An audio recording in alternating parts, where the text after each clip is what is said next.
कहानी तो ये है कि चले हैं तेजस्वी बाबू बिहार बदलने और 420 का आरोप तय कराकर अपने खिलाफ। हम लोग हमेशा से लड़ते आए हैं और आगे भी लड़ेंगे और तूफानों से लड़ने में मजा ही कुछ और है।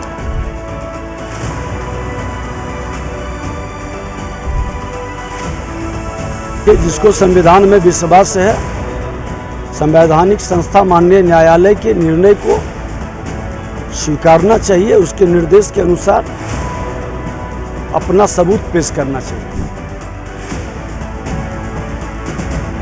सरकार है देश में, वो हमेशा अपने राजनीतिक विरोधियों को प्रताड़ित करता है, चाहे ईडी हो, सीबीआई हो, कोर्ट हो, सबके माध्यम से।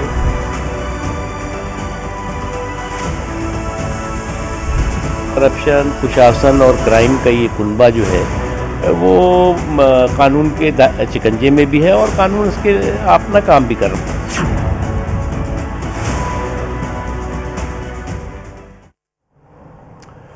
नमस्कार, राष्ट्र की आवाज में आपका स्वागत है। मैं हूं आपके साथ अतुल प्रताप सिंह। बिहार में चुनावी गहमा गहमी के बीच लालू परिवार को दिल्ली की राउज एवेन्यू कोर्ट से बड़ा झटका लगा। कोर्ट ने आईआरसीटीसी घोटाले में लालू परिवार के खिलाफ आरोप तय कर दिए। इसके मुताबिक बतौर रेल मंत्री लालू यादव ने पद का दुरुपयोग कर आपराधिक साजिश रची। राबड़ी तेजस्वी ने भ्रष्टाचार करके जमीन हथियाई। लेकिन जैसे ही लालू परिवार पर आरोप तय हुए, सियासत और तेज हो गई। बीजेपी ने घोटाले और भ्रष्टाचार के मुद्दे पर आरजेडी को आड़े हाथ लिया। तेजस्वी ने इसे साजिश करार दिया। हालांकि सियासत के बीच में सबसे बड़ा सवाल यह है कि लालू परिवार पर लगे भ्रष्टाचार और घोटाले का चुनाव में कितना और कैसा असर होगा। क्या बिहार चुनाव में भ्रष्टाचार और घोटाला वाकई सबसे बड़ा मुद्दा बनेगा?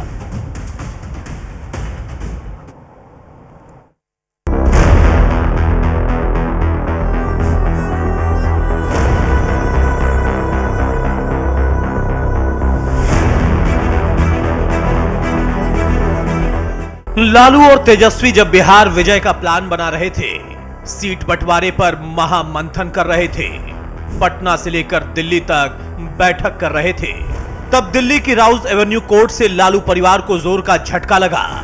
जब कोर्ट ने लालू परिवार पर आईआरसीटीसी घोटाले में आरोप तय कर दिए। आरोपों के मुताबिक बतौर रेल मंत्री लालू यादव आपराधिक साजिश में शामिल थे।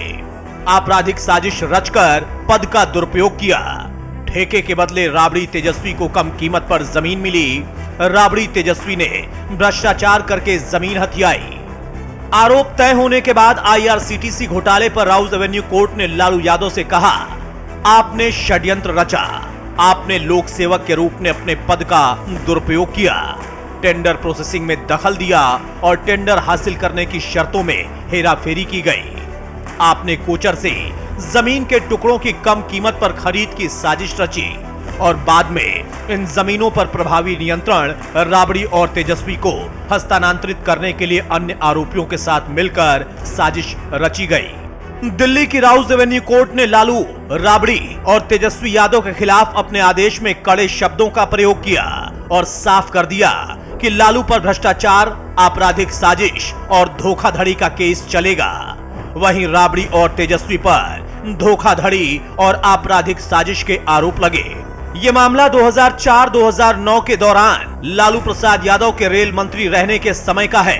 आरोप है कि उन्होंने रेल मंत्रालय के अधीन आईआरसीटीसी के 2 होटलों बीएनआर होटल रांची और पुरी होटल ओडिशा के रखरखाव और सुधार के ठेकों के आवंटन में भ्रष्टाचार किया। लालू ने इन ठेकों को अपनी पत्नी राबड़ी देवी के स्वामित्व वाली company Sujata hotels private limited को अनुचित रूप से दिलवाया।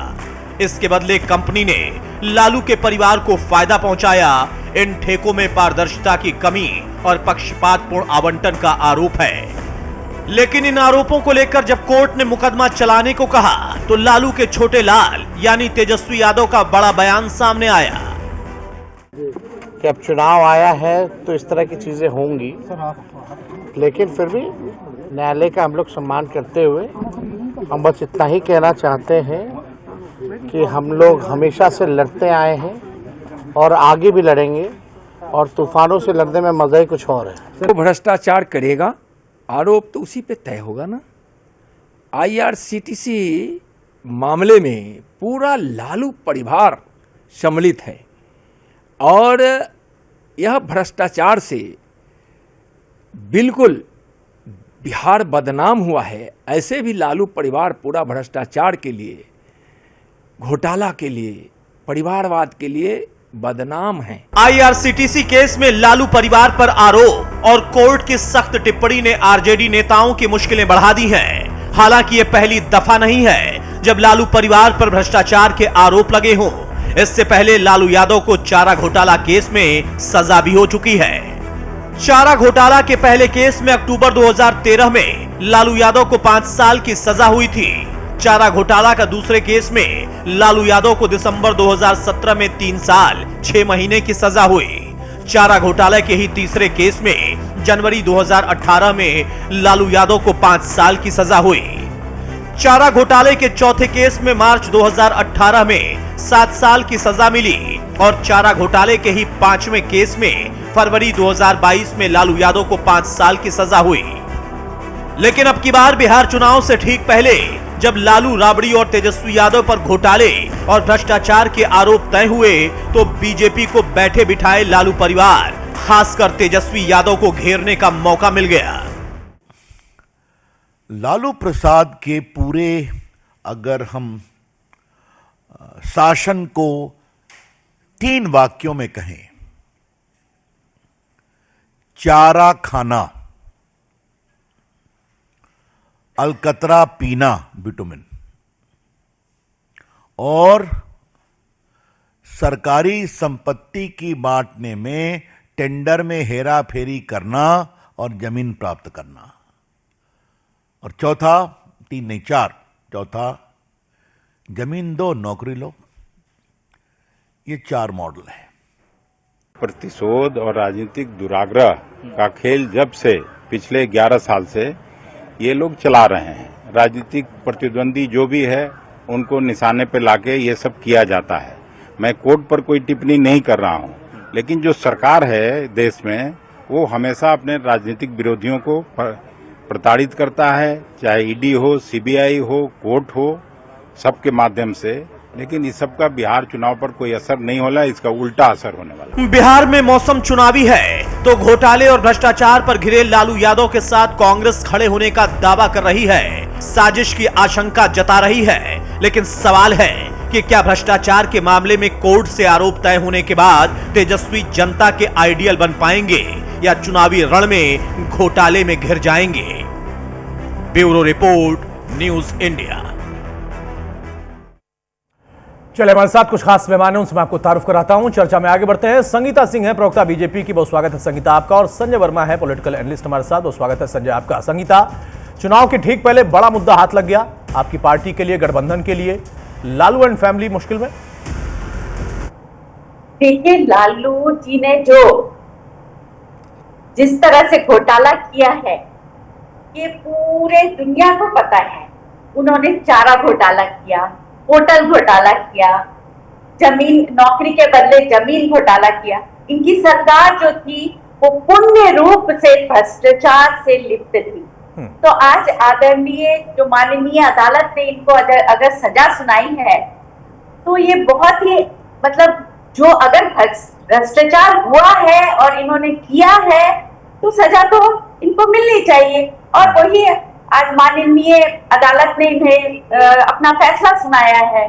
तो इसमें कुछ ये बात नहीं है कि इन्होंने क्या किया क्या नहीं किया। इनकी सरकार तो पूर्ण रूप से घोटाले से लिप्त थी। कोई विकास नहीं हुआ था, केवल विनाश ही विनाश था। अभी जो हमारी सरकार है उनकी नीति ही विकास है। इसलिए देखा, जनता ने भी इनको अवकाश दे दिया और किसी अवकाश में वो रिटायर भी हो जाएंगे। जनता सब देख रही है, चारों तरफ विकास। एनडीए सरकार में चारों तरफ विकास का जाल बिछा हुआ है, चाहे वो सड़कों का। अब सड़कों की स्थिति देखिए, हर एक गांव में सड़क है, हर एक गांव में बिजली है, हर एक गांव में विद्यालय है, हर एक गांव में पीने का पानी है। तो विकास तो इसको कहते हैं। और ये जो परिवार था यह पूर्ण रूप से घोटालों से लिप्त था इसी के कारण आज इनको आदरणीय माननीय अदालत ने इनको सजा सुनाई है। तो ये तो उनको मिलना ही था। नहीं, ठीक बात है, मामला कोर्ट का है, कोर्ट ने आरोप तय किए हैं और उसके बाद अब उसका क्या परिणाम होगा, आगे वो मुकदमा जब लड़ते हैं तो फिर कितना दोष सिद्धि होती है, वो बहुत सारी चीजें हैं, वो आगे हम देखेंगे।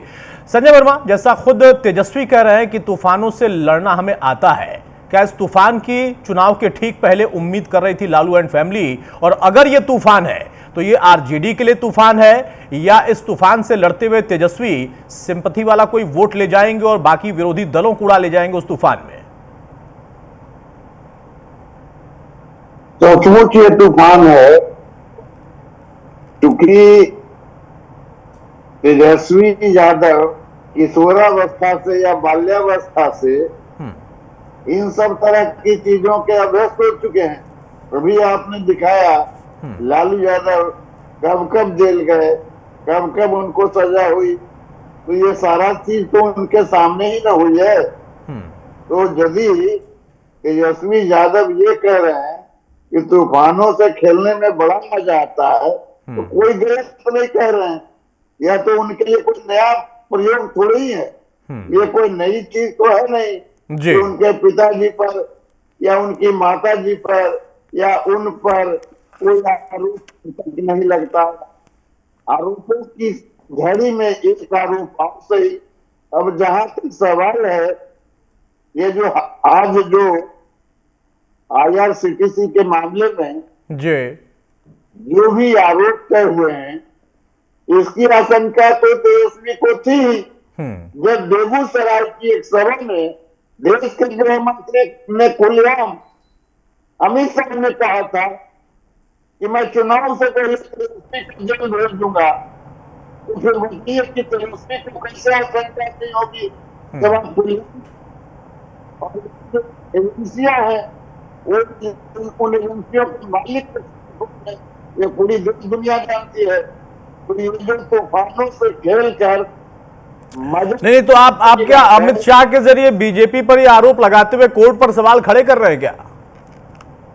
मैं कोर्ट की बात नहीं कर रहा हूँ, ये बात आप बीच में पूरी मीटिंग में अमित शाह ने खुद जो है एक सभा में कही थी कि मैं चुनाव आने से पहले तेजस्वी यादव चुनाव लड़ने लायक नहीं छोड़ूंगा।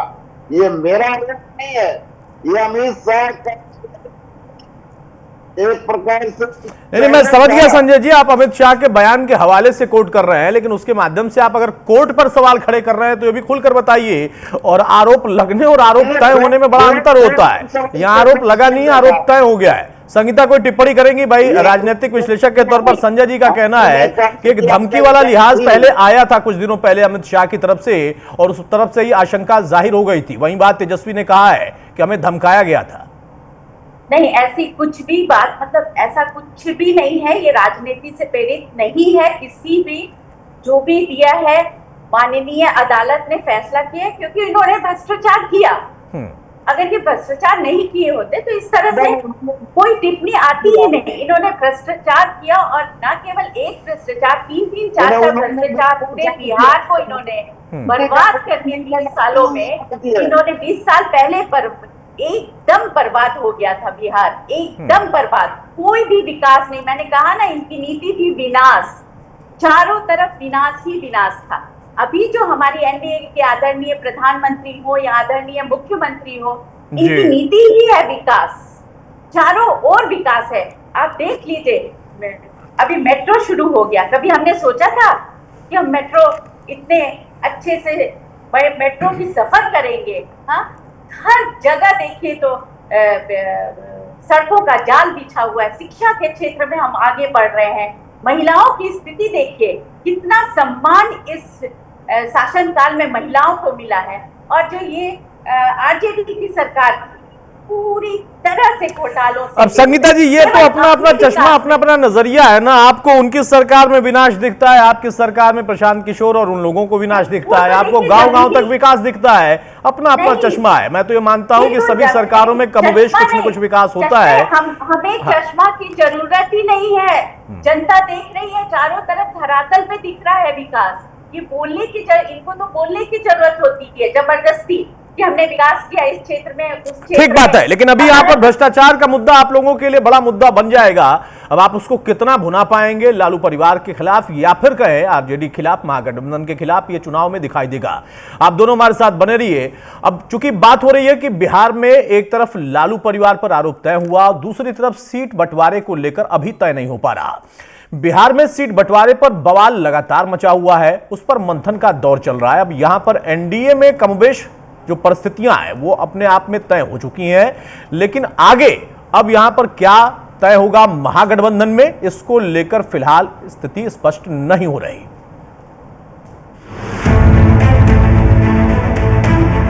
ये गठबंधन सफलतापूर्वक सहमति के आधार पर बिहार के जनता के हित में निर्णय लिया है।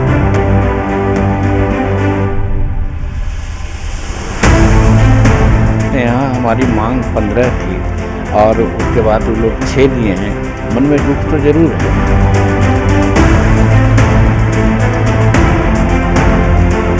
तो अभिमान से समझौता करके अगर कोई कुर्सी के लिए वहाँ रहते हैं तो उनके समर्थक भी जान रहे हैं कि कोई सम्मान ही नहीं है।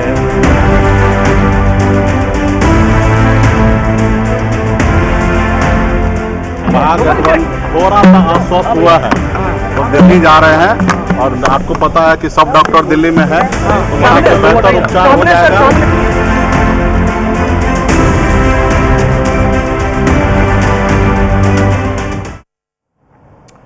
तो सीट बंटवारे पर अभी स्थिति साफ नहीं हो पाई है, वो चाहे एनडीए की बात कर ले या फिर महागठबंधन की बात कर ले। एनडीए में सीट बंटवारा कमोबेश हो गया है, लेकिन फिर भी बवाल मचा हुआ है और एनडीए में सीट बंटवारे पर सहयोगियों की नाराजगी खुलकर सामने आ गई है। एनडीए में जीतन राम मांझी की पार्टी हम और उपेंद्र कुशवाहा की आरएलएम को सिर्फ 6 सीटें मिल पाई हैं और इसके वजह से ही दोनों ही दलों के मुखिया जो है उनका दर्द छलक गया। जीतन राम मांझी और उपेंद्र कुशवाहा दोनों ने अपनी नाराजगी पहले मन दबाकर और फिर खुले मन से जाहिर कर दी, लेकिन महागठबंधन में सीट बंटवारे पर टेंशन बरकरार है। वीआईपी अध्यक्ष मुकेश सहनी ने महागठबंधन को बीमार तक करार दिया। उनका कहना है कि दिल्ली जाएंगे, इलाज करवाकर वापस आएंगे।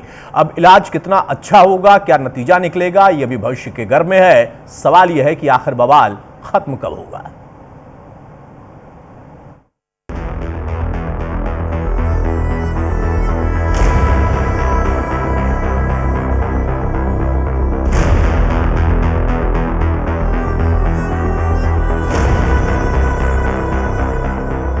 पटना से लेकर दिल्ली तक ताबड़तोड़ बैठकों के बाद एनडीए में आखिरकार सीट बंटवारे की गुत्थी सुलझ गई, जिसका निचोड़ निकला कि बीजेपी 101, जेडीयू 101, चिराग पासवान की एलजेपी R29 और जीतन राम मांझी की हम और उपेंद्र कुशवाहा की पार्टी आरएलएम 6 सीटों पर चुनाव लड़ेंगे।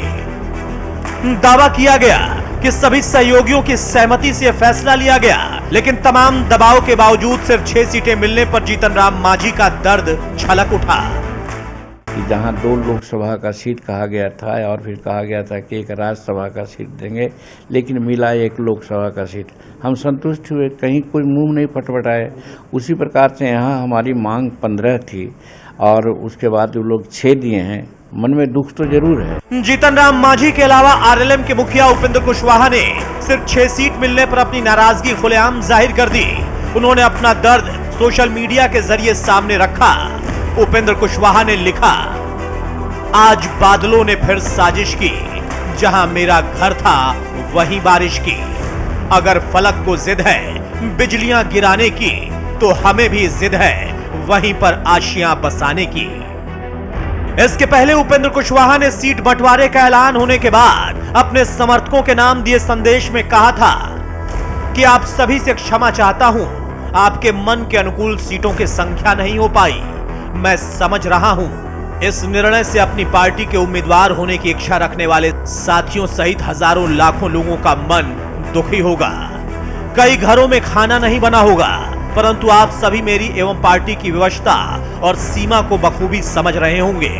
किसी भी निर्णय के पीछे कुछ परिस्थितियां ऐसी होती हैं जो बाहर से दिखती हैं, मगर कुछ ऐसी भी होती हैं जो बाहर से नहीं दिखती।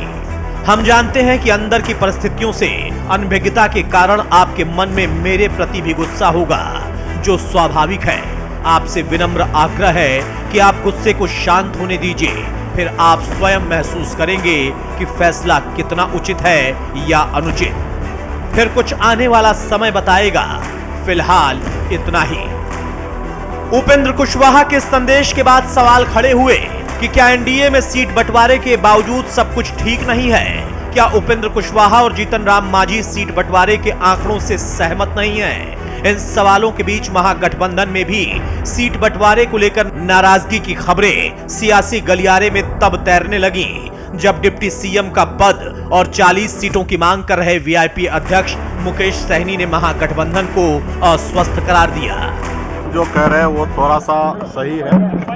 महागठबंधन थोड़ा सा अस्वस्थ हुआ है तो दिल्ली जा रहे हैं, और आपको पता है कि सब डॉक्टर दिल्ली में है, तो वहाँ पे बेहतर उपचार हो जाएगा और स्वस्थ होकर हम लोग पटना लौटे। सहनी के इस बयान से साफ है कि महागठबंधन में भी ऑल इज वेल नहीं है। सीट शेयरिंग पर सहयोगियों की नाराजगी बढ़ रही है। हालांकि इस बीच बिहार कांग्रेस के नेताओं ने दिल्ली में राहुल गांधी से मुलाकात की, सीटों के समीकरण और बिहार के सियासी हालात पर बात की, और उसके बाद बिहार कांग्रेस अध्यक्ष राजेश राम ने दावा किया कि महागठबंधन में सब कुछ ठीक है और जल्द ही सीट शेयरिंग का ऐलान कर दिया जाएगा। हम लोग जो बिहार के गठबंधन के परिप्रेक्ष्य में हमारे इंडिया गठबंधन के तमाम पार्टनरों के परिप्रेक्ष्य में उनके विषयों पर हमने संवाद किया राहुल गांधी जी से, और हम समझते हैं कि जो हमारी स्टैंड थी इंडिया गठबंधन के साथियों के साथ, वो स्टैंड हम लोगों ने क्लियरली रखी और उधर से भी हम लोग को मार्गदर्शन क्लियरली मिली। महागठबंधन में सिर फुटोवल चल रहा है और महागठबंधन जो है एक दूसरे का इलाज दिल्ली में जाकर के करवा रहे हैं।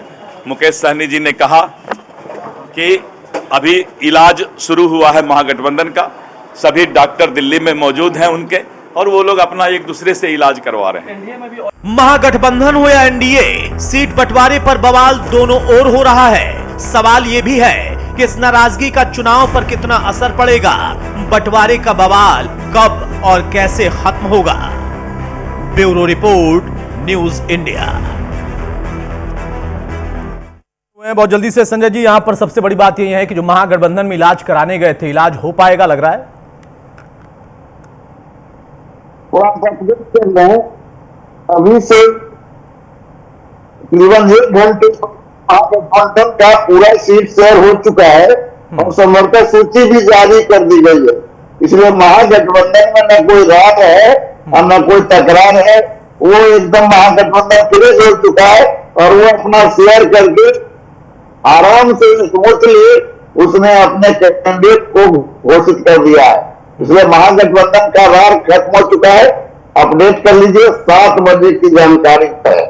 दूसरे तौर पर अगर इंडिया की बात कर लें तो दिल्ली में क्या सब हुआ और क्या सब नहीं हुआ आप सभी लोगों ने देखा। एक चिराग पासवान को मनाने के लिए देश के गृह मंत्री अमित शाह के बिल्कुल बीच कहिए वो जो है गृह राज्य मंत्री 4 चक्कर लगाए, धर्मेंद्र चक्कर लगाए। उसके बाद मान मनोबल का भी बहुत चला 24 घंटे 48 घंटे। उसके बाद दिल्ली से शहर की घोषणा हो गई। आज मैं दिन भर राजनीतिक पार्टियों के कार्यालयों में चक्कर काट रहा था। 4 बजे कॉन्फ्रेंस करके चीफ शेयर के बाद वो तमाम लिस्ट जारी कर देंगे। लेकिन उसको टैक्स दिया चलिए, यानी आपको लगता है एनडीए में उसके ज्यादा बाद- दिक्कत है, सीट भले बढ़ गई लेकिन दर्द बढ़ गया है, लेकिन महागठबंधन में सब कुछ तय हो गया, इलाज हो गया है। संगीता जी, बहुत शार्प कमेंट आपके। चिराग तो कुनबे में आग लगा गए। नहीं, हमारा जो संगठन है वो बहुत ही मजबूत है और चुनाव आते हैं, लोगों में आपस में डिस्कशन चलता है, ऐसा कुछ भी नहीं है। हम सब एक साथ हैं, पांचों संगठन के पांचों जितने भी लोग हैं, हम लोग एक साथ हैं, हम मुट्ठी में बंधे हुए हैं और हम लोग 14 नवंबर को देखेगा एक साथ मिलकर एकदम बिहार में एकदम फतह करने वाले हैं। बहुत बढ़िया, आप लोगों की बात है कि फतह करें। मैं तो अपनी तरफ से सबको शुभकामना देता हूं। परिणाम आने से पहले तक आप जितना दावा करें उसके लिए शुभकामना, और दर्द दवा आप लोग जल्दी से ढूंढ लें, क्योंकि चिराग ने कुनबे में थोड़ी सी आग लगाई है। बहुत शुक्रिया संगीता जी हमारे साथ जुड़ने के लिए, बहुत शुक्रिया संजय जी हमारे साथ जुड़ने के लिए। तो सीट बंटवारे को लेकर महागठबंधन में भी सब कुछ तय हो चुका है, ऐसा दावा हो रहा, और एनडीए में तय हो चुका, वहां पर भी थोड़ा सा दर्द बाकी है, उस दर्द का इलाज भी हो जाएगा। राष्ट्र की आवाज में फिलहाल आज के लिए बस इतना ही। नमस्कार।